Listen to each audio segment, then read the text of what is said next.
Presiden jongkah Hnyf National Youth Front iba Sadon ila Pyrshah ya ke Jingdawa ban Pynkynriah ya ke winter capital na Shillong Tura iba abla ila penpau ya ke jing Pyrshah jur da ke baong bakani ke jing temu ke long ke bamla ban pediang ila batai ba ke Meghalaya ke long ke jela ke berit ke badai ban penyat bah klem ke jing don kam ban Pynkynriah ya ke nong ba.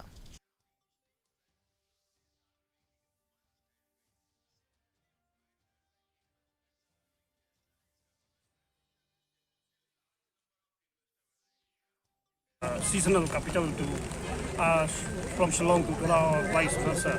I think this idea is not acceptable. Why? Because Meghalaya is a small state. It's a small state. I mean, if the whole of Indian Union can be managed from Delhi without shifting of any capital.